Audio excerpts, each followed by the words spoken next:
ವ್ಯಾಖ್ಯಾಮುದ್ರಾಂ ಕರಸರಸಿಜೈಃ ಪುಸ್ತಕಂ ಶಂಖಚಕ್ರೆ ಬಿಭ್ರದ್ಭಿನ್ನ ಸ್ಫಟಿಕರುಚಿರೆ ಪುಂಡರೀಕೆ ನಿಷನ್ನಃ ಅಮಲಾನಶ್ರೀರಮೃತವಿಶದೈರಂಶವಿಪ್ಲಾವಯನ್ ಮಾಮಾವಿರ್ಭೂಯಾದನಗಮಹಿಮಾ ಮಾನಸೇ ವಾಗಧೀಶಃ ನಮಸ್ತೆ ಪ್ರಾಣೇಶ ಪ್ರಣತ ವಿಭವಾಯಾವನಿಮಗಾಹ ನಮಸ್ವಾಮಿನ್ ರಾಮಪ್ರಿಯತಮನಮನ್ ಗುರುಗುಣ ನಮಸ್ತುಭ್ಯಂ ಭೀಮಪ್ರಬಲತಮಕೃಷ್ಣೇಷ್ಟ ಭಗವನ್ ನಮಃ ಶ್ರೀಮನ್ಮಧ್ವ ಪ್ರದಿಶ ಸುದರ್ಶನ್ನೋ ಜಯ ಜಯ ಶ್ರೀ ಗುರುಭ್ಯೋ ನಮಃ. ನಾರಾಯಣಂ ಸ್ವರ್ಗುರುಂ ಜಗದೇಕನಾಥಂ ಭಕ್ತಪ್ರಿಯಂ ಸಕಲಲೋಕನಮಸ್ಕೃತಂ ಚ ತ್ರೈಗುಣ್ಯವರ್ಜಿತಮಜಂ ವಿಭುಮಾದ್ಯಮೀಶಂ ವಂದೇ ಭುವಗ್ನಂ ಅಮರಾಸುರಸಿದ್ಧವಂದ್ಯಂ ನಾರಾಯಣಂ ನಮಸ್ಕೃತ್ಯ ನರಂಚೈವ ನರೋತ್ತಮಂ ದೇವೀಂ ಸರಸ್ವತೀಂ ವ್ಯಾಸಂ ತತೋ ಶ್ರೇಯಮುದೀರಯೇ.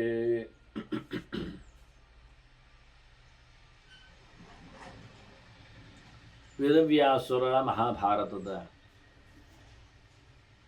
ಚಿಂತಕರಿಗೆ ವಂದನೆಗಳು. ಶಾಂತಿ ಪರ್ವದ 481ನೇ ಪ್ರವಚನ. ನಾರದರ ಮಾತು ಕೇಳಿ ವ್ಯಾಸರ ಆಶ್ರಮದಲ್ಲಿ ಏಕಾಂಗಿಯಾಗಿದ್ದ ಶುಕ ಶಾಶ್ವತವಾದ ತಾಣವನ್ನು ಪಡೆಯಬೇಕೆಂಬ ಮಹದಾಸೆಯಲ್ಲಿ ತಾನು ಚಿಂತನೆಯನ್ನು ನಡೆಸಿ ಕನ್ವಿಕ್ಷನ್ನಿಗೆ ಒಂದು ನಿರ್ಧಾರಕ್ಕೆ ದೃಢವಾಗಿ ಬಂದ. ಅವನ ಯಾವ ರೀತಿಯಾದ ನಿಲುಮೆ ಇತ್ತು ಎನ್ನುವುದರ ಬಗ್ಗೆ ತಾನು ಕೇಳಿಕೊಂಡಂತೆ ಭೀಷ್ಮರು ಧರ್ಮರಾಜನಿಗೆ ತಿಳಿಸಿಕೊಡ್ತಾರೆ.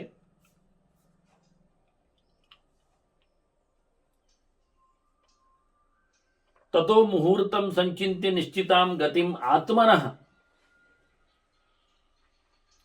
ಒಂದರೆಕ್ಷಣ ಒಂದಿಷ್ಟು ಹೊತ್ತು ಗಾಢವಾಗಿ ಯೋಚನೆ ಮಾಡಿ ತನ್ನ ನಿಶ್ಚಯವಾದ ಗತಿ ಯಾವುದು, ಗತಿಯಲ್ಲಿ ನಿಶ್ಚಿತತೆಯನ್ನು ಸಂಪಾದನೆ ಮಾಡಿಕೊಂಡ ಶುಕ ಪರಾವರಜ್ಞ ಧರ್ಮಸ್ಯ ಪರಾಂ ನೈಶ್ರೈಸೀಂ ಗತಿಂ. ಅವನಿಗೆ ಪರ ಯಾವುದು ಅವರ ಯಾವುದು ಅಂತ ಗೊತ್ತಾಯಿತು. ಸಂಸಾರ ಎಷ್ಟು ಚಿಕ್ಕದು, ಭಗವಂತ ಎಷ್ಟು ದೊಡ್ಡದು, ನಿರ್ಗಮನ ಮೋಕ್ಷ ಎಷ್ಟು ಹಸನು, ಇದೆಷ್ಟು ಕಸಪ್ರಾಯವಾಗಿದೆ ಈ ಲೋಕ ಅನ್ನುವುದರ ಬಗ್ಗೆ ಪರಾವರಜ್ಞ. ಮೇಲೆ ಕೆಳಗೆ, ದೊಡ್ಡದು ಸಣ್ಣದು, ಪೂರ್ಣವಾದ್ದು ಅಪೂರ್ಣವಾದ್ದು, ಇದನ್ನೆಲ್ಲ ಚೆನ್ನಾಗಿ ತಿಳಿದುಕೊಂಡವ ಯಾವ ಧರ್ಮ ದೊಡ್ಡದು, ಮೋಕ್ಷ ಧರ್ಮ, ಯಾವ ಧರ್ಮ ಸಣ್ಣದು ಅನ್ನುವುದನ್ನು ಸಹ ಚೆನ್ನಾಗಿ ಪರಿಗಿಸಿಕೊಂಡು ಅತ್ಯಂತಿಕವಾದ ಶ್ರೇಯಸ್ಸನ್ನು ಪಡೆಯುವಂತೆ ಯೋಚನೆ ಮಾಡಿ ಅದನ್ನು ಹೇಗೆ ಪಡೆಯುವ. ಕದಂತು ಅಹಂ ಅಸಂಶ್ಲಿಷ್ಟ ಗಚ್ಚೇಯಂ ಗತಿಮುತ್ತಮಂ.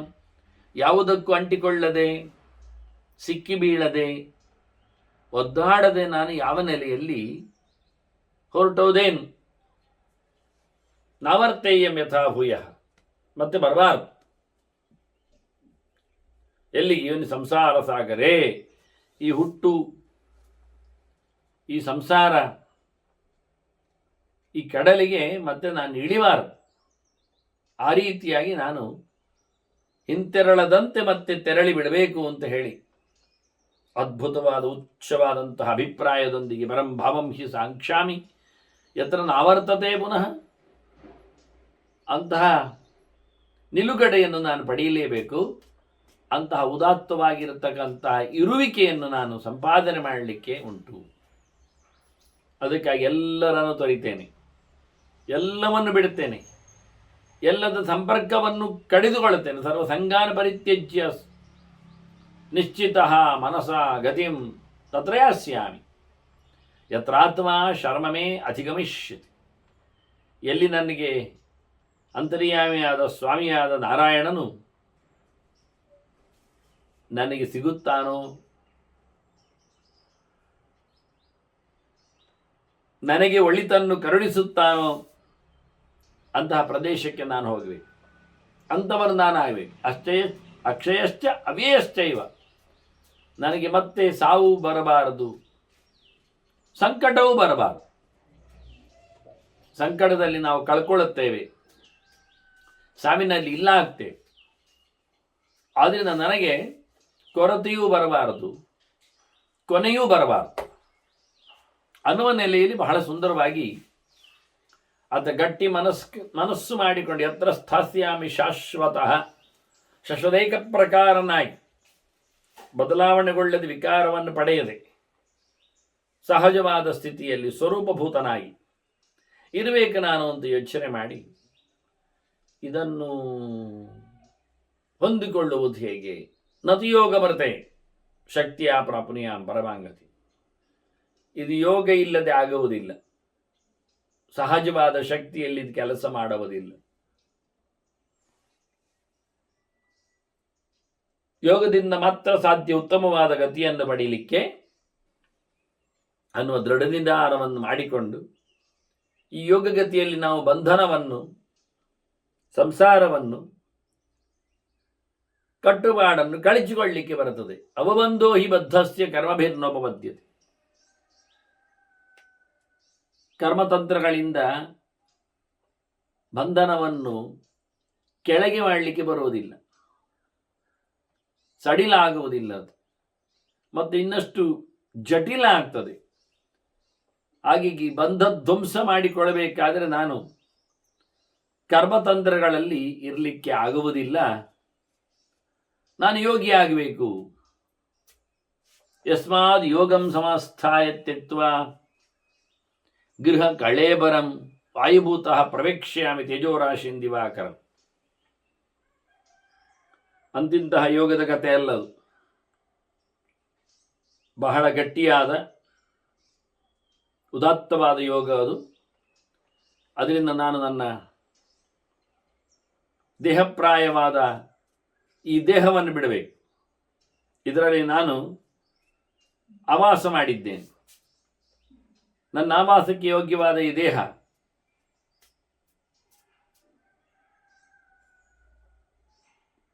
ಇದನ್ನು ನಾನು ಕಳೆದುಕೊಂಡು ತೇಜೋರಾಶಿಯಾದ ಸೂರ್ಯನೊಳಗೆ ನಾನು ಪ್ರವೇಶ ಮಾಡಬೇಕು.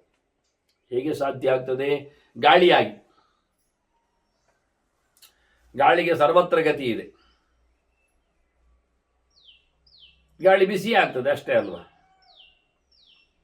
ನದಿಯ ಮೇಲಕ್ಕೆ ಹಾರಿಕೊಂಡು ಹೋದ್ರೆ ಗಾಳಿ ತಂಪು ಸ್ಪರ್ಶವನ್ನು ಕೊಡ್ತದೆ.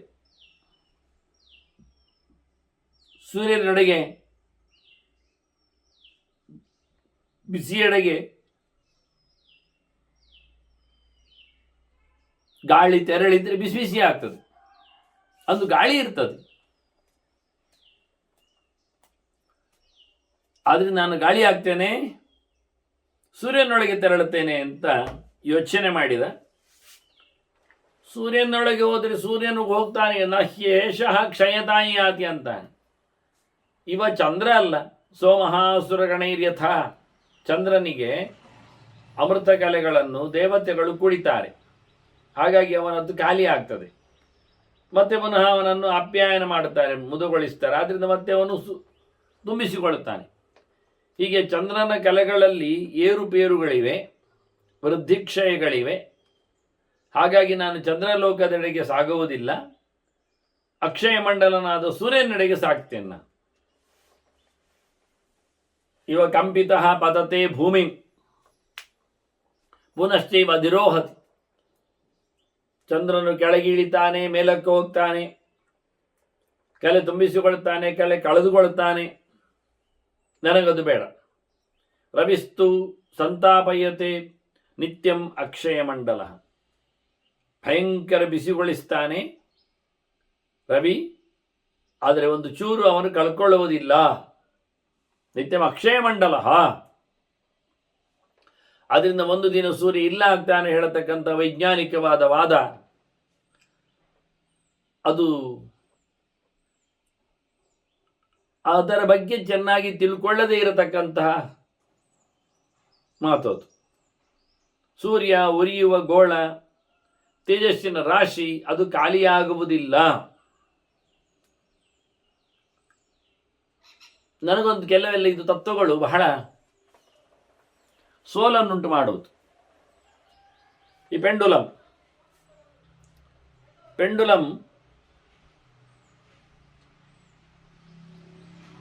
ಅದೊಂದನ್ನು ನಾವು ಅದರದ್ದೇ ಆಗಿರತಕ್ಕಂತಹ ಸಮಾನ ಸ್ಥಿತಿಯಲ್ಲಿ ನೆಲೆಗೊಂಡ ಪೆಂಡುಲಂ ಅದನ್ನು ಒಂದು ಬಲಬದಿಗೋ ಎಡಬದಿಗೋ ಎತ್ತಿ ಅದನ್ನು ಬಿಟ್ಟಲ್ಲಿ, ಕೈ ತೊರೆದಲ್ಲಿ ಗ್ರಾವಿಟೇಷನ್ ಪವರ್ ಒಂದು ಕೆಲಸ ಮಾಡುತ್ತದೆ. ಅದರ ತೂಕವದನ್ನು ಪುಷ್ಟಿಗೊಳಿಸ್ತದೆ. ಹಾಗೆಯೇ ಅದರ ಸಂಚಾರಣ ವೇಗವು ಒಂದೊಮ್ಮೆ ಬಲಬದಿಯಿಂದ ಕೈಬಿಟ್ಟ ಲೋಲಕವು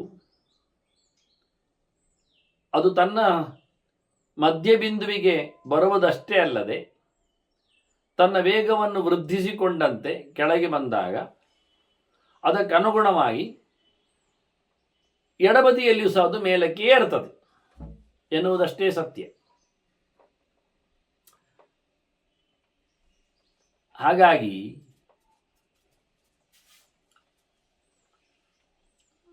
ಏಕಪ್ರಕಾರವಾದ ಒಂದೊಮ್ಮೆ ವೇಗವನ್ನು ಅದು ವೃದ್ಧಿಸಿಕೊಂಡಿದ್ದಲ್ಲಿ ಮತ್ತಾದರೂ ಯಾಕೆ ನಿಲ್ಲಬೇಕು? ಹಾಗೆ ಇಡೀ ಭಚಕ್ರದಲ್ಲಿ ಇರುವ ಎಲ್ಲ ಗೋಲಕಗಳು ಅದರದ್ದೇ ಆಗಿರತಕ್ಕ ಪರಸ್ಪರವಾದಂತಹ ಒಂದು ಘರ್ಷಣೆಯಿಂದ, ದೂಡುವಿಕೆಯಿಂದ ಅದು ನಿರಂತರವಾಗಿ ಚಲಿಸ್ತಾನೇ ಇದೆ. ಆ ರೀತಿಯಾಗಿ ಒಂದಕ್ಕೊಂದು ಘರ್ಷಣೆಗೊಳ್ಳದಂತೆ ಪರಸ್ಪರವಾದಂತಹ ಒಂದು ಸಂವಹನದಿಂದ, ದೂಡುವಿಕೆಯಿಂದ ಅದು ಗತಿಸುವಂತೆ ಅದನ್ನು ವ್ಯವಸ್ಥಿತವಾದಂತಹ ಒಂದೊಂದು ಕೇಂದ್ರದಲ್ಲಿ ನಿಲ್ಲಿಸಿದವನು ಯಾರು ಎನ್ನುವುದು ಪ್ರಶ್ನೆ ಆಗ್ತದೆ. ಅತ್ಯುತ್ತಮವಾದ ಒಂದು ಕ್ಯಾಲ್ಕುಲೇಷನ್, ಕೋಟಿಗಟ್ಟಲೆ ವರ್ಷದಲ್ಲಿಯೂ ಒಂದಕ್ಕೊಂದು ಗ್ರಹಗಳ ತಾಕಲಾಟ ಆಗದಂತೆ ಅದನ್ನು ನಿಯೋಜನೆಗೊಳಿಸಿದ ಒಂದು ಅದ್ಭುತವಾದಂತಹ ಕೈ. ಇಷ್ಟಾಗಿಯೂ ಅದು ಮುಂದೆ ಚಲಿಸುವಂತೆ ಹಿಂದೆಯೂ ಚಲಿಸುತ್ತದೆ. ಆದ್ದರಿಂದ ಗ್ರಹಗಳಲ್ಲಿ ವಕ್ರಗತಿ ಇದೆ. ಸೂರ್ಯಚಂದ್ರರಿಗೆ ಬಿಟ್ಟು ಛಾಯಾಗ್ರಹಗಳಿಗೆ ಇಲ್ಲದ ಪಂಚಗ್ರಹಗಳಲ್ಲಿ ಇರತಕ್ಕಂಥ ಒಂದು ಅದ್ಭುತವಾದಂತಹ ಕೌಶಲ ಅವುಗಳ ವಕ್ರಗತಿ. ಅದರಲ್ಲಿಯೂ ಹಿಂದಕ್ಕೆ ಚಲಿಸುವಲ್ಲಿ ಅವುಗಳು ಕೆಲವೊಮ್ಮೆ ಸ್ಪೀಡ್ ಇರ್ತವೆ, ಮುಂದಕ್ಕೆ ಚಲಿಸುವಲ್ಲಿಯೂ ಕೆಲವೊಮ್ಮೆ ಅವುಗಳು ನಾರ್ಮಲ್ ಸ್ಪೀಡ್ ವೇಗಕ್ಕಿಂತ ಸ್ಪೀಡ್ ಇರ್ತವೆ. ನಿರ್ಬಂಧಿತವಾದದ್ದಲ್ಲ, ಮತ್ತೆ ಆದರೆ ವ್ಯವಸ್ಥಿತವಾದದ್ದು ಮಾತ್ರ ಹೌದು. ಈ ರೀತಿಯಾಗಿ ಅದ್ಭುತವಾದಂತಹ ಕೆಲವು ವಿಷಯಗಳು, ಇದಕ್ಕೆ ಕಾರಣ ವಿಜ್ಞಾನಿಗಳಲ್ಲಿ ಗೊತ್ತಿಲ್ಲ. ಅದೇನು ಗ್ರಾವಿಟೇಷನ್ ಪವರ್ ಆಗಲಿ, ಅಯಸ್ಕಾಂತ ಶಕ್ತಿ ಆಗಲಿ, ಒಂದಕ್ಕೊಂದರ ಮ್ಯಾಗ್ನೆಟ್ ಫೋರ್ಸ್ ಆಗಲಿ, ಇದು ಯಾವುದು ಅಲ್ಲಿ ವರ್ಕ್ ಮಾಡ್ತಾ ಇಲ್ಲ. ಅದರಿಂದ ಅದ್ಭುತವಾದಂಥ ಈ ಸೂರ್ಯ ಯಾವುದೇ ಸಂಗತಿಗಳಾಗಿರಲಿ, ಅವನು ಉರಿಯುವ ಒಂದು ಗೋಲ, ಅದರ ಯಾವುದೇ ವಸ್ತುಗಳಾದ್ರೊಂದು ಹೀಲಿಯಂ ಆಗಲಿ, ಏನೇ ಆಗಲಿ, ವಾತಾವರಣದಿಂದಲೇ ವಿಷಯಗಳನ್ನು, ಅಂದರೆ ಇಂಧನವನ್ನು ಸಮರ್ಪಿಸಿಕೊಂಡು ಸಂಯೋಜಿಸಿಕೊಂಡು ನಿರಂತರವಾಗಿ ಅವನಿಗೆ ಬೇಕಾಗಿರತಕ್ಕಂಥ ಉರುವಲಿಗೆ ಸಂಬಂಧಪಟ್ಟ ಸಂಗತಿಯನ್ನು ಅವನೇ ಸೃಷ್ಟಿಸಿಕೊಳ್ಳುತ್ತಾನೆ. ಅದರಿಂದ ಮತ್ತೆ ಮತ್ತೆ ಉರಿತಾನೆ. ಉರಿಯಲು ಬೇಕಾಗಿರತಕ್ಕ ಸಂಗತಿಗಳನ್ನು ಉರಿಯುತ್ತಿರುವಾಗಲೇ ಸೃಷ್ಟಿಸಿಕೊಂಡು, ಈಗ ಸೆಲ್ಫ್ ಚಾರ್ಜಿಂಗ್ ಇದ್ದಾಗೆ ಗಾಡಿ ಸಂಚಾರವೂ ಮಾಡುತ್ತದೆ, ಸಂಚರಣ ಮಾಡಿಕೊಂಡಾಗ ತನಗೆ ಮುಂದೆ ಹೋಗಲು ಬೇಕಾಗಿರತಕ್ಕಂತಹ ಶಕ್ತಿಯನ್ನು ತಾನು ಸಂಗ್ರಹ ಮಾಡಿಕೊಳ್ತದೆ. ಹಾಗಾಗಿ ಯಾವ ಕಾಲದಲ್ಲಿಯೂ ಗಾಡಿ ನಿಲ್ಲುವುದಿಲ್ಲ, ಕೈ ಹಿಡಿದು ನಿಲ್ಲಿಸಬೇಕು, ಅದನ್ನು ಕೈ ಹಿಡಿದು ಮುಂದುವರಿಸಬೇಕು. ಮುಂದುವರೆದ್ರೆ ಆಟೋಮೆಟಿಕಲಿ ಇಟ್ ಗೋಸ್. ಯಾಕೆಂದರೆ ಒಳಗಿನ ಒಂದು ಸರ್ತಿ ಒಂದು ಚಕ್ರ ತಿರುಗಿದಾಗ ಮತ್ತೊಂದು ಸುತ್ತು ತಿರುಗುವಂತೆ ಅದು ತನ್ನ ಶಕ್ತಿಯನ್ನು ಮಾಡಿಕೊಂಡಿದೆ. ಹಾಗೆ ಎರಡನೇ ಸುತ್ತು ಸುತ್ತಿದಾಗ ಅದು ಮಗದೊಂದು ಸುತ್ತು ತಿರುಗಲು ಬೇಕಾದ ಶಕ್ತಿಯನ್ನು ಮಾಡಿಕೊಂಡಿದೆ. ಹೀಗಾಗಿ ಸ್ವಯಂ ಚಾಲಿತವಾದಂತಹ ಯಂತ್ರಗಳಿವೆ. ಇದನ್ನೆಲ್ಲ ಬೇಕಾದಷ್ಟು ಮಾಡಿಕೊಳ್ಳಲಿಕ್ಕೆ ಬರ್ತದೆ. ಭೌತ ವಿಜ್ಞಾನದಲ್ಲಿ ಚಕ್ರದ ಶಕ್ತಿಗಳನ್ನು ಸಂಪಾದನೆ ಮಾಡತಕ್ಕ ವಿಧಾನಗಳು, ಅದು ಯಾವ ನೆಲೆಯಲ್ಲಿ ಯಾವ ಒಂದು ಲೆಕ್ಕಾಚಾರದಲ್ಲಿ ಚಕ್ರಗಳನ್ನು ಜೋಡಿಸಬೇಕೋ ಅದು ಜೋಡಿಸಿಕೊಂಡಾಗ ಪವರ್ ಮಲ್ಟಿಪಲ್ ಆಗುವ ಅಥವಾ ಹೆಚ್ಚು ತರುವ ವ್ಯವಸ್ಥೆಗಳನ್ನು ಮಾಡಲಿಕ್ಕೆ ಬರ್ತದೆ. ಹೆಚ್ಚು ಹೆಚ್ಚು ಚಕ್ರಗಳನ್ನು ಅಳವಡಿಸಿಕೊಂಡಂತೆ ಶಕ್ತಿಗಳ ಸಂಚಾರಗಳು ಜಾಸ್ತಿ ಆಗ್ತವೆ. ಹೀಗಾಗಿ ಆಟೋಮೆಟಿಕಲಿ ಆ ವಸ್ತುವೇ ಶಕ್ತಿಯನ್ನು ಸಂಪಾದನೆ ಮಾಡಿಕೊಂಡಾಗೆ ದ್ರವ್ಯವನ್ನು ಸಂಪಾದನೆ ಮಾಡಿಕೊಳ್ಳುವಲ್ಲಿ ಮಗದೊಂದು ಹೇಳುತ್ತೇನೆ. ಒನ್ನೊಮ್ಮೆ ಚಕ್ರವು ಸುತ್ತಿಕೊಂಡಾಗ ಮಗದೊಂದು ಸುತ್ತಿಗೆ ಬೇಕಾಗಿರುವ ಶಕ್ತಿಯನ್ನು ಸಂಪಾದನೆ ಮಾಡಿಕೊಂಡಂತೆ ಚಕ್ರವು ತಾನು ಸುತ್ತಿಕೊಳ್ಳುವಲ್ಲಿಯೇ ಅದು ಯಾವುದೊಂದು ಸವೆತವನ್ನು ಸಂಪಾದನೆ ಮಾಡುತ್ತದೆಯೋ ಅದೇ ಹೊತ್ತಿನಲ್ಲಿಯೇ ಆ ಸವಕಳಿಯ ಜೊತೆಯಲ್ಲಿಯೇ ಸವೆತದ ಜೊತೆಯಲ್ಲಿಯೇ ಮತ್ತೆ ತನ್ನನ್ನು ದೃಢೀಕರಿಸತಕ್ಕಂತಹ ಮೆಟೀರಿಯಲ್ಗಳನ್ನು ಅಂಟಿಕೊಳ್ಳುತ್ತದೆ. ಎಲ್ಲಿ ಚಕ್ರದ ಸವೆತ ಆಗ್ತದೋ ಅಲ್ಲಿಯೇ ಚಕ್ರದ ಮತ್ತೆ ಪುನಃ ಪುಷ್ಟಿಯಾಗುವ ಅಂತಹ ದ್ರವ್ಯಗಳ ಸಂಯೋಗ. ಹಾಗಾದ್ರೆ ಏನರ್ಥ ಆಯಿತು? ಎಲ್ಲಿ ಎಲ್ಲಿ ಚಕ್ರಗಳು ಸವೆತ ಬೀಳುತ್ತವೆಯೋ ಅದನ್ನು ರೀಫಿಲ್ ಮಾಡ್ತದೆ ಇನ್ನೊಂದು ಸುತ್ತಿನಲ್ಲಿ. ಒಂದು ಸುತ್ತಿನಲ್ಲಿ ಹೋದ ಚಕ್ರದ ಏನೊಂದು ಕಣಗಳು ಇರ್ತವೆ, ಆ ಜಾಗವನ್ನು ಪ್ಯಾಚಪ್ ಮಾಡ್ತದೆ ಎರಡನೇ ಸುತ್ತು. ಹೀಗೆ ತದ್ದದ್ ಸುತ್ತುಗಳೇ ಅವುಗಳೇ ತನ್ನನ್ನು ತಾನು ತುಂಬಿಸಿಕೊಳ್ಳುತ್ತವೆ. ಬಾವಿಯಲ್ಲಿ ನೀರು ತೆಗೆದಾಗ ಮತ್ತೆ ಆ ಬಾವಿಯ ಲೆವೆಲ್ ಹಾಗೇ ಬರುವಂತೆ, ಮೇಂಟೈನ್ ಆಗುವಂತೆ, ಮನುಷ್ಯನ ರಕ್ತಗಳು ಮೇಂಟೈನ್ ಆಗುವಂತೆ, ಬಾಡಿಯಲ್ಲಿ ಗಾಳಿಗಳು ಮೇಂಟೈನ್ ಆಗುವಂತೆ ಅವುಗಳ ಒಂದು ಲೆಕ್ಕಾಚಾರ. ಅದರಂತೆ ಸೂರ್ಯನಲ್ಲಿಯೂ ಇಂಧನಗಳು ತನ್ನಷ್ಟಕ್ಕೆ, ಅಂದರೆ ಭೌತ ವಿಜ್ಞಾನದ ಪ್ರಕಾರದಲ್ಲಿ ತರ್ಕ ಮಾಡುವುದಾಗಿದ್ದರೆ ಇಂಧನಗಳು ತನ್ನಷ್ಟಕ್ಕೆ ಪೂರೈಸಿಕೊಳ್ಳುತ್ತದೆ, ವಾತಾವರಣದಿಂದ ಹೀರಿಕೊಂಡು ಉರಿತದೆ. ಸೂರ್ಯನೇ ಅದಕ್ಕೆ ಸಾಕ್ಷಿ, ಅವನೇ ಅದು ಮಾಡಿಕೊಂಡ, ಅದಕ್ಕೆ ಇನ್ನೊಂದು ಇಲ್ಲ ಸಂಗತಿ. ಹೀಗಾಗಿ ಹೇಳಿದನು ಅಕ್ಷಯ ಮಂಡಲ ಅಂತ ಕರೆದು ಬಿಟ್ಟದನ್ನು. ಆಚಾರ್ಯ ಮಧ್ವರು ಚಿಂತನೆಯನ್ನು ಕೊಟ್ಟಾಗ ರಾಮನಿಗೆ, ಚಂದ್ರ ಅಲ್ಲವನು ರಾಮಚಂದ್ರ. ಹಾಗಾಗಿ ರಾಮಚಂದ್ರ ಅಂತ ಹೇಳುವಾಗ ಒಂದು ಸ್ವಲ್ಪ ಅಳುಕು ಬರ್ತದೆ. ಯಾಕೆಂದ್ರೆ ಈ ಚಂದ್ರ ಅವ ಮಂಡಲ ಅದು ಪೂರ್ಣ ಇಲ್ಲ, ಅದು ಕ್ಷೀಣ ಆಗ್ತದೆ. ಒಂದಲ್ಲ ಒಂದು ದಿನ ಕಮ್ಮಿ ಆಗ್ತಾ ಬರ್ತದೆ, ಒಂದಲ್ಲ ಒಂದು ದಿನ ತುಂಬಿಕೊಳ್ಳುವಂಥದ್ದು. ಆದರೆ ರಾಮಚಂದ್ರ ಎನ್ನುವಂಥದ್ದು ಮಂಡಲ ಹಾಗಾಗಬಾರ್ದಲ್ಲ. ಅದರಲ್ಲಿ ಬತ್ತುವುದಿಲ್ಲ ಅಲ್ಲ, ಅದು ಕ್ಷೀಣತೆ ಇಲ್ಲಲ್ಲ. ಆದ್ರಿಂದ ಜಯತ್ಯಜೋ ಕ್ಷೀಣ ಸುಖಾತ್ಮ ಮಂಡಲ ಅಂತ ಹೇಳಿಬಿಟ್ರು. ಇದು ಅಕ್ಷೀಣ ಮಂಡಲ ಅಂತ ಕರೆದು ಬಿಟ್ರು. ಅದು ಕರಗದ ಇಡೀ ಸುತ್ತು ಅದು ರಾಮ ಅನ್ನುವಂತೆ ಇಲ್ಲಿ ಸೂರ್ಯನ ಬಗ್ಗೆ ಹೇಳುವ ಅಕ್ಷಯ ಮಂಡಲ ಅಂತ ಹೇಳಿ ಶುಕ ಚಿಂತನೆಯನ್ನು ಮಾಡ್ತಾನೆ. ಸೂರ್ಯ ಎಂದೂ ಸಹ ಖಾಲಿಯಾಗದವನು ಅನ್ನೋದನ್ನು ಹೇಳಿಬಿಟ್ರು. ಅವಳ ವಿಶಿಷ್ಟವಾದಂತಹ ಒಂದು ಸಂಗತಿ. ನಾವು ಸಮುದ್ರವನ್ನು ಖಾಲಿ ಮಾಡಲಿಕ್ಕೆ ಆಗುವುದಿಲ್ಲ ಹೇಳಿಕೊಂಡಾಗಿ. ಸಮುದ್ರ ಖಾಲಿ ನೋಡಿ, ಎಷ್ಟು ಸಮಯದಿಂದ ಸಮುದ್ರ ಹಾಗೆ ಹೆಸರಲ್ಲಿ ಉಂಟು. ಸಮುದ್ರ ಖಾಲಿ ಆಗ್ತದೆ, ಎಲ್ಲರೂ ಹೆದರಿಸ್ತಾರೆ, ಸಮುದ್ರ ಖಾಲಿ ಆಗ್ತದೆ, ಹೀಗೆ ಹೋದರೆ ಖಾಲಿ ಆಗ್ತದೆ. ಎಲ್ಲಿ ಖಾಲಿ ಆಗ್ತದೆ? ಯಾಕೆ ಖಾಲಿ ಆಗ್ತದೆ? ನೀರು ಮಳೆಗಾಲದಲ್ಲಿ, ಬೇಸಿಗೆ ಕಾಲದಲ್ಲಿ ನೀರು ಆವಿಯಾದದ್ದು ಮಳೆಗಾಲದಲ್ಲಿ ತುಂಬುತ್ತದೆ. ಹಾಗಾಗಿ ಸಮುದ್ರ ಯಾವತ್ತು ಖಾಲಿ ಆಗ್ತದೆ ಅಂತ ಹೇಳ್ಬೋದು, ಹಾಗೆಯೇ ಚಂದ್ರನ ಸೂರ್ಯನನ್ನು ಖಾಲಿ ಆಗ್ತದೆ ಅಂತ ಹೇಳ್ಬೋದು ಅಷ್ಟೆ. ಆಗುದಿಲ್ಲ, ಆಗುವಂಥದ್ದಲ್ಲ. ಸೂರ್ಯಸ್ಯ ಸದನೇಚಾಹಂ ನಿಕ್ಷಿಪ್ಯೇದಂ ಕಳೇಬರಂ.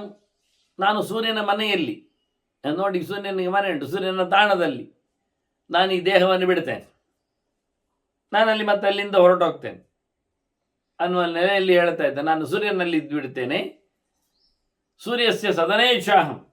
ಮತ್ತೆ ಅಲ್ಲಿ ಋಷಿಗಳೆಲ್ಲ ಸ್ತೋತ್ರ ಮಾಡ್ತಾರೆ, ಅವರು ಇರ್ತಾರೆ. ಋಷಿಭಿ ಸಹ ವತ್ಸ್ಯಾಮಿ ಸೌರಂ ತೇಜೋತಿ ದುಸ್ಸಹಂ. ಸೂರ್ಯನ ಬಿಸಿ ಬಹಳ ಕಷ್ಟ ಮೈಯಲ್ಲಿ ಒಗ್ಗಿಸಿಕೊಳ್ಳುವುದು. ಅದರಿಂದ ಯೋಗದ ಶಕ್ತಿಯಲ್ಲಿ ನಾನು ಅದನ್ನು ಮಾಡಿಕೊಂಡು ಋಷಿಗಳ ಜೊತೆಯಲ್ಲಿ ಇರುವ ಹಾಗೆ ಅಲ್ಲಿ ನಾನು ಇದ್ದು ಬಿಡುತ್ತೇನೆ ಅಂತ ಹೇಳಿ ನಾನು ಇಲ್ಲಿ ಎಲ್ಲ ಒಟ್ಟು ಕೂತಿದ್ದೇನಲ್ಲ ಆಶ್ರಮದಲ್ಲಿ, ಅವರಲ್ಲೆಲ್ಲ ನಾನು ಹೇಳಿ ಹೊರಡುತ್ತೇನೆ. ಒಳ್ಳೆಯ ಒಂದು ಸಂಸ್ಕೃತಿ ನೋಡಿ. ಇದೆಲ್ಲ ಹಿಂದೆ ಆಗ್ತಿದ್ದದ್ದು. ಮನುಷ್ಯ ಕಾಡಿಗೆ ತೆರಳುತ್ತಿದ್ದ, ನಾಡನ್ನು ಕಳೆದ ಬಳಿಕ ಮುಗಿಸಿದ ವೇಳೆ ತನ್ನ ಇಳಿಯ ವಯಸ್ಸಿನಲ್ಲಿ ಅವನ ವೃದ್ಧಾಶ್ರಮ ಅಂದರೆ ಅವನದ್ದು ವೃದ್ಧವೇ ಆಶ್ರಮ. ಅದು ಹೊಗದಸ್ತಾದ ಪರಿಪೂರ್ಣವಾದ ಪ್ರವೃದ್ಧವಾದ ಆಶ್ರಮ ಆಗಿತ್ತು. ಅದು ಕಾಡು. ಅಲ್ಲೆಲ್ಲ ರಿಟೈರ್ಡ್ಸ್ಗಳಿರ್ತಿದ್ರು. ಸಹಜವಾದ ಹಣ್ಣುಗಳು, ನೀರು, ಮಂದಿ, ಪ್ರಾಣಿ, ಪಕ್ಷಿ, ಪ್ರಪಂಚ. ಅಲ್ಲಿ ಒಂದು ಮಾತ್ರ ಇಲ್ಲ. ವಾನಪ್ರಸ್ಥಾಶ್ರಮಕ್ಕೆ, ವೃದ್ಧಾಶ್ರಮಕ್ಕೆ, ಪ್ರವೃದ್ಧಾಶ್ರಮಕ್ಕೆ, ಕಾಡಿಗೆ ತೆರಳಿದರೆ ಒಂದು ಮಾತ್ರ ಇಲ್ಲ. ಎಂಥದ್ದು ಒಂದು ಇಲ್ಲ. ನೋಟು ಇಲ್ಲ, ದುಡ್ಡು ಇಲ್ಲ, ಗಾಂಧಿನಗಾಡುವುದಿಲ್ಲ ಅಲ್ಲಿ, ಅಷ್ಟೆ. ಮತ್ತೆಲ್ಲ ಇದೆ ಅಲ್ಲಿ. ಹಾಗಾಗಿ ಅಂಗಡಿ ಮುಂಗಟ್ಟಿನವರು ಬರುವುದಿಲ್ಲ, ಕ್ಯಾಶ್ ಕರೆನ್ಸಿಯಲ್ಲಿ ನಡೆಯುವುದಿಲ್ಲ, ಶೇರ್ ಮಾರ್ಕೆಟಿನಲ್ಲಿ ಸಿಗುವುದಿಲ್ಲ. ಅದನ್ನ ದೊಡ್ಡ ದೊಡ್ಡ ಶಾಪ್ಸ್ಗಳು, ಬಜಾರ್ಗಳು ಅಲ್ಲಿಲ್ಲ. ಹಾಗೆ ಅಲ್ಲಿ ಇದ್ದವರಲ್ಲಿ ಯಾರಲ್ಲಿ ದುಡ್ಡಿಲ್ಲ. ಇದ್ದ ಬಿದ್ದ ಎಲೆಗಳನ್ನು, ಹಣ್ಣುಗಳನ್ನು ತಿಂತಾರೆ, ಹರಿಯುವ ನೀರನ್ನು ಕುಡಿತಾರೆ, ಅಲ್ಲಿ ಮರದಡಿಯಲ್ಲಿ ಮಲಗ್ತಾರೆ, ಮತ್ತು ಅಲ್ಲಿಂದ ಬೇಕಾದರೆ ತೆರಳುತ್ತಾರೆ. ಇಷ್ಟು ಹೊರತುಪಡಿಸಿದ್ದು ಮತ್ತೇನು ಅಲ್ಲಿ ಇಲ್ಲ. ಅಲ್ಲಿ ಯಾವ ರೆಕಾರ್ಡ್ಸ್ಗಳಿಲ್ಲ, ಇದು ನನ್ನ ಜಾಗ, ನಾನಿದ್ದೇನೆ, ಇಲ್ಲೇ ಇಲ್ಲ. ಹಾಗಾಗಿ ಬರುವಾಗ ತಲೆ ಬಗ್ಗಿಸಿ ಮರಮಟ್ಟುಗಳಿಗೆ, ಗಿರಿಬೆಟ್ಟಗಳಿಗೆ, ನದಿ ತೊರೆಗಳಿಗೆ, ಕ್ರಿಮಿಕೀಟಗಳಿಗೆ, ಮೃಗ ಪಕ್ಷಿಗಳಿಗೆ ಎಲ್ಲ ತಲೆ ಬಗ್ಗಿಸಿ ಒಳಗೆ ಬರ್ತಾನೆ. ಬರ್ತಾ ಇದ್ದೇನೆ, ಬರಲಿಯಾ, ನನ್ನನ್ನು ಸ್ವಾಗತಿಸಿ ಅಂತ ಹೇಳಿಕೊಂಡು. ಮತ್ತೆ ಕಾಡು ಬಿಟ್ಟಾಗ ಕೆಲವೊಮ್ಮೆ ಇನ್ನೊಂದು ಕಾಡಿಗೆ ತೆರಳಿದ್ರೆ ಒಮ್ಮೆ ಆಗಾಗಲೂ ಹೇಳಿ ಹೋಗ್ತಾನೆ, ಓ ಮರಮಟ್ಟುಗಳೇ, ಗಿಡಗಂಟೆಗಳೇ, ಗಿರಿಗಹ್ವರಗಳೇ, ಅದರಂತೆ ಕ್ರಿಮಿಕೀಟಗಳೇ, ಮೃಗ ಪಕ್ಷಿಗಳೇ, ಎಲ್ಲರಿಗೂ ನನ್ನ ಸೊಲಮೆಗಳು. ನಾನು ಹೊರಡ್ತಾ ಇದ್ದೇನೆ, ನನ್ನನ್ನು ನೀವು ಆಶೀರ್ವದಿಸಿ ಬೀಳ್ಕೊಡಿ. ಇಷ್ಟು ಸಮಯ ನಿಮ್ಮಲ್ಲಿ ನಾನು ಆರಾಮವಾಗಿ ಸುಖದಲ್ಲಿ ನೆಲೆಗೊಂಡಿದ್ದೆ, ಇದೋ ನಿಮಗೆ ಧನ್ಯವಾದಗಳು ಅಂತ ಹೇಳಿ ಹೊರಡ್ತಾನೆ. ನೋಡಿ, ಹೋಗುವಾಗಲೂ ಅವನ ಕತೆ, ಬರುವಾಗಲೂ ಹೀಗೆ ಕತೆ. ಬಹಳ ಚೆನ್ನಾಗಿರ್ತದೆ ಇದು. ಇಡೀ ಪ್ರಕೃತಿಯನ್ನು ಪ್ರೀತಿಸುವ, ಪ್ರಕೃತಿಯ ಜೊತೆಯಲ್ಲಿ ಬದುಕುವ, ಪ್ರಕೃತಿಯನ್ನು ಬೆಳೆಸುವ ಒಂದು ಅದ್ಭುತವಾದಂಥ ವ್ಯವಸ್ಥೆ. ದೂರದಲ್ಲಿ ನಿಂತವನಾದರೂ ತಮಾಷೆ ಮಾಡಿ ಹೇಳಿಯಾನು, ಇವನಿಗೆ ಯಾರು ಕಂಬ್ರೇಡ್ಸ್ ಇಲ್ಲಲ್ಲ, ಅವನಿಗೆಲ್ಲ ಇದ್ದಾಗೆ ಮಾಡಿಕೊಳ್ತಾನೆ, ಅದಕ್ಕೋಸ್ಕರ ಇವುಗಳನ್ನೇ ಹಚ್ಚಿಕೊಂಡಿದ್ದಾನೆ, ನೆಚ್ಚಿಕೊಂಡಿದ್ದಾನೆ, ಅವುಗಳ ಹತ್ರ ಮಾತಾಡ್ತಾನೆ ಅಂತ. ಹೌದು ಹೌದೌದು. ಯಾತ್ರೆಗೆಲ್ಲ ತೆರಳಿದಾಗ ಯಾರು ಬರುವುದಿಲ್ಲ, ಅವನ ಜೊತೆಯಲ್ಲಿ ದೇವತೆಗಳು ಬರ್ತಾರಂತೆ ರಕ್ಷಣೆ ಮಾಡಲಿಕ್ಕೆ. ಅದರಿಂದ ಅವನು ನಮಸ್ಕಾರ ಮಾಡ್ತಾ ಇರ್ತಾನೆ ಅವರಿಗೆಲ್ಲ. ಅವನಿಗೆ ಅವರು ಕಾಣುತ್ತಾರೆ, ಗೊತ್ತಾಗ್ತದೆ. ಹಾಗೆ ಇಲ್ಲಿ ಇವನು ಕಾಡಿಗೆ ಬಂದವನಿಗೆ, ಕಾಡು ಬಿಟ್ಟಾಗಲು ಅಥವಾ ಕಾಡಿನಿಂದ ಕಾಡಿಗೆ ತೆರಳಿದಾಗಲೂ ಇವರೆಲ್ಲ ಕಾಣ್ತಾರೆ ಅವನಿಗೆ. ಬೆಟ್ಟ ಗುಡ್ಡಗಳ ದೇವತೆಗಳು, ಮರಮಟ್ಟುಗಳ ಜೀವಗಳು, ಪ್ರಾಣಿ ಪಕ್ಷಿಗಳ ಕಥೆಗಳು ಎಲ್ಲ ಅರ್ಥ ಆಗಿರ್ತದೆ ಅವನಿಗೆ. ಅವನು ಸಂವಹನ ಮಾಡ್ತಾನೆ. ನಿಜವಾಗಿಯೂ ಗಮ್ಮತ್ತಿರ್ತದೆ ಅಂದರೆ, ಕಾಡಿನಲ್ಲಿ ಕೂತವರಿಗೆ ಕಾಡು ಪ್ರಾಣಿಗಳು, ಅಲ್ಲಿನ ವಸ್ತುಗಳು ಎಲ್ಲ ಮಾತಾಡ್ತವೆ. ಅವನದನ್ನು ಮಾತಾಡಿಸ್ತಾನೆ, ಅವನಲ್ಲಿ ಸಂವಹನಗಳಿರ್ತವೆ. ಅದೇ ಒಬ್ಬ ಹೊಸಬ ಬರಲಿ, ಆಗ ಅವನಿಗೆ ಇದು ಯಾವುದು ಗೊತ್ತಿರೋದಿಲ್ಲ, ಅವು ಯಾವುದು ಮಾತಾಡೋದಿಲ್ಲ, ಮೌನ ಇರ್ತವೆ. ಸುಮಾರಾಗಿ ಇವತ್ತಿನ ನಾಯಿಗಳು ಕೆಲವೆಲ್ಲ ಪೋ ಪೋ ಪೋ ಪೋ ಹೇಳ್ತದೆ, ಅಂದರೆ ಬಾ ಹೇಳುವುದಿಲ್ಲ ಅವುಗಳು. ಕರಾರುವಾಕಾಗಿ ಮನುಷ್ಯನ ಜೊತೆಯಲ್ಲಿ ಸೇರಿಕೊಂಡ ನಾಯಿಗಳು ಇವತ್ತು ಹೋಗ್ಲಿಕ್ಕೆ ಹೇಳ್ತಾ ಇರ್ತದೆ. ಯಾರು ಬಂದರೂ ಸಹ ಪೋ ಪೋ ಪೋ ಪೋ ಪೋ, ಬಹಳ ಚೆನ್ನಾಗಿ ಆ ಸದ್ದುಗಳು ಅಂದರೆ ಸಹಜವಾಗಿರ್ತದೆ. ಹಾಗೆ ಕಾಡಿನಲ್ಲಿ ಉಳಿದವುಗಳು ಇವನಲ್ಲಿ, ಹೊಸಬನಲ್ಲಿ ಸಂವಹನ ಮಾಡುವುದೇ ಇಲ್ಲ. ಇದ್ದವನಲ್ಲಿ ಬಹಳ ಚೆನ್ನಾಗಿರತಕ್ಕಂತಹ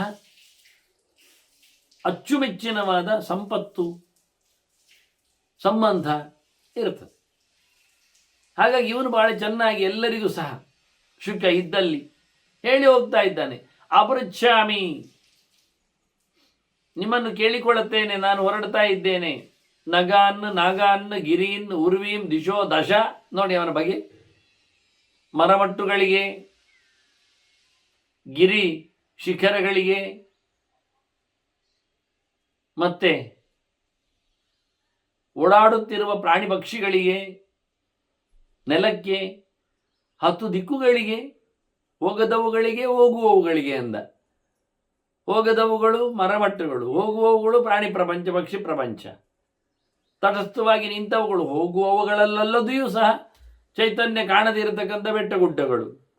10 ದಿಕ್ಕುಗಳಿಗೂ ಕೈ ಮುಗಿದು ಹೇಳ್ತಾ ಇದ್ದಾರೆ, ಓ ದೇವತೆಗಳೇ, ದಾನವರೇ, ದೇವಾನ್, ದಾನವ, ಗಂಧರ್ವಾನ್, ಪಿಶಾಚಾನ್, ಯಕ್ಷ ರಾಕ್ಷಸಾನ್, ಯಾರಿಗೂ ಎಲ್ಲ ಅತೀಂದ್ರಿಯವಾದ ಅನೂಖ್ಯವಾದ ಸುತ್ತಮುತ್ತಲ ಹರಣಿನಿಂದ ಎಲ್ಲ ಶಕ್ತಿಗಳಿಗೂ ಕೈ ಮುಗಿದು ಕೇಳಿಕೊಂಡು ಹೊರಡ್ತಾ ಇದ್ದೆ. ಲೋಕೇಶು ಸರ್ವಭೂತಾನಿ ಪ್ರವೇಕ್ಷ್ಯಾಮಿ, ನ ಸಂಶಯ. ಎಲ್ಲರೊಳಗೆ ಪ್ರವೇಶ ಮಾಡುತ್ತೇನೆ, ಯಾಕೆಂದರೆ ಗಾಳಿ ಆದರೆ ಎಲ್ಲರೊಳಗೆ ಹೋಗ್ಲಿಕ್ಕುಂಟು. ನಾನು ಎಲ್ಲರೊಳಗೂ ಪ್ರವೇಶ ಮಾಡುತ್ತೇನೆ, ಇಲ್ಲಿಂದ ತೆರಳುತ್ತಾ ಇದ್ದೇನೆ ಅಂತ ಹೇಳಿ ಹೊರಡ್ತಾ ಇದ್ದಾನೆ. ಎಲ್ಲ ದೇವತೆಗಳು ಋಷಿಗಳು ಎಲ್ಲ ನೋಡ್ತಾ ಇದ್ದಾರೆ. ಋಷಿಗಳು ಅಲ್ಲೇ ಇರುವವರು, ದೇವತೆಗಳು ಮೇಲಿನವರು. ಇವನನ್ನು ಪರೀಕ್ಷಿಸ್ತಾ ಇದ್ದಾನೆ, ಇವನ ಪ್ರಕ್ರಿಯೆಯನ್ನು. ಹೇಳಿಕೊಟ್ಟ ನಾರದರಿಗೆ ಕೃತಜ್ಞನಾಗಿದ್ದಾನೆ, ಅವರಿಗೆ ಪ್ರದಕ್ಷಿಣೆ ಬಂದಿದ್ದಾನೆ. ಅವರ ಹತ್ರ ಹೇಳ್ತಾ ಇದ್ದಾನೆ, ದೃಷ್ಟೋ ಮಾರ್ಗ ಗಮಿಷ್ಯ, ಕಂಡಿತು, ದಾರಿ ಕಂಡಿತು, ಹೊರಡ್ತಾ ಇದ್ದೆ. ಸ್ವಸ್ಥಿತೇಸ್ತು ತಪೋಧನ, ಎಲ್ಲೋ ಋಷಿಯೇ, ತಪಸ್ಸಿನ ಮೊತ್ತವೇ, ಮೂಟೆಯೇ, ರಾಶಿಯೇ, ನಿಧಿಯೇ, ನಿನಗಿದು ಒಳ್ಳೆಯದಾಗಲಿ. ನಾನು ಹೊರಡ್ತಾ ಇದ್ದೆ. ತತ್ಪ್ರಸಾದಾದ್ ಗಮಿಷ್ಯ, ನಿನ್ನ ಅನುಗ್ರಹ, ನಿನ್ನ ಮಾತು, ಗತಿವಿಷ್ಟಾಂ, ನನಗಿಷ್ಟವಾದದ್ದೇ ಅದು. ನೀನು ಹೇಳಿದೆ ಅಂತ ಹೋಗುವುದಲ್ಲ, ಅದು ನನಗಿಷ್ಟ ಆಯಿತು. ಹಾಗಾಗಿ ಮಹಾಮುನೆ ಬಹಳ ದೊಡ್ಡದಾದ ಚಿಂತನೆಯನ್ನು ಕೊಟ್ಟವ ಅಂತ ಹೇಳಿಕೊಂಡು ಅವನ ನಮಸ್ಕಾರ ಮಾಡಿ ಹೊರಟ. ಹೇಳಿದ, ಅಲ್ಲಿಂದ ಅಪ್ಪನಲ್ಲಿ ಹೇಳಬೇಕು. ಹೊರಟಲ್ಲಿಗೆ ಅಪ್ಪನಲ್ಲಿಗೆ ಬಂದು ಅಲ್ಲಿಯೂ ತಿಳಿಸಿದ, ನನಗಿದು ದಾರಿ ಕಂಡಿತು, ನಾರದರ ಮಾತು ನನಗೆ ಹಿಡಿಸಿತು ಹೇಳಿ ಅವರಿಗೂ ಪ್ರದಕ್ಷಿಣೆ ಬಂದು, ಶುಕಃ ಪ್ರದಕ್ಷಿಣಂಕೃತ್ವ, ಭಾಳ ಚೆನ್ನಾಗಿ ಅಪ್ಪನಿಗೂ ಸುತ್ತು ಬಂದು ನಮಸ್ಕಾರ ಮಾಡಿ ಹೊರಟುಬಿಟ್ಟ. ನಾವೆಲ್ಲ ಹೆದರಿಕೊಳ್ಳುತ್ತೇವೆ, ಸುತ್ತು ಬಂದು ನಮಸ್ಕಾರ ಮಾಡಿದರೆ ಇದು ಸತ್ತದ್ದ ಅಂತ ಹೇಳಿಕೊಂಡು, ಏನಮ್ಮ ರಾಜ ಹೋಗು ಅಂತ ಹೇಳಿ ಸುತ್ತು ಬರಲಿಕ್ಕೆ ಹೋದಾಗ ಬದಿಗೆ ಹೋಗ್ತಾರೆ ಅವರು. ನನಗೆ ಸುತ್ತು ಬರೋದು ಬೇಡ, ನಾನು ಸಾಯಲಿಲ್ಲ ಅಂತ. ಮತ್ತೆ ಗುಡಿಯಲ್ಲಿ ಕೂತದ್ದೆಲ್ಲ ದೇವರು ಸತ್ತವರ ಇವನಿಗೆ? ಎಂಥ ವಿಚಿತ್ರ ನೋಡಿ. ದಾನ ಕೊಡುವಾಗ ಪ್ರದಕ್ಷಿಣೆ ಬರುವುದಿಲ್ವಾ? ಸತ್ತದ್ದು ಅಂತ ಅರ್ಥವ. ಸತ್ತದ್ದಕ್ಕೆ ನಿಜವಾಗಿ ಪ್ರದಕ್ಷಿಣೆ ಬರಲಿಕ್ಕಿಲ್ಲ, ಹೆಣಕ್ಕೆ ಸುತ್ತು ಬರಲಿಕ್ಕಿಲ್ಲ ನಿಜವಾಗಿ. ಎಂತ ಮಾಡೋದು ನಾವು? ಅದು ಪೀರ ಸುತ್ತಾಗಲಿ ಎದುರು ಸುತ್ತಾಗಲಿ ಎರಡೂ ಬರಲಿಕ್ಕಿಲ್ಲ ನಿಜವಾಗಿ. ಆದರೂ ಬಾಣಿಸ್ತಾರೆ, ಬರಿಸ್ತಾರೆ. ಕೆಲವೊಮ್ಮೆ ಎಷ್ಟು ಸುತ್ತು ಬರುವುದು ಅಂತ ಅವರಿಗೆ ಗೊತ್ತಾಗೋದಿಲ್ಲ. ಕೆಲವೊಮ್ಮೆ ಇದು ಭೂತ ಬಲಿ ಮಾಡಿದ ಹಾಗೆ ದೊಂದು ಕೈಯಲ್ಲಿ ಇಟ್ಕೊಂಡೆಲ್ಲ ಸುತ್ತು ಬರಿಸ್ತಾರೆ.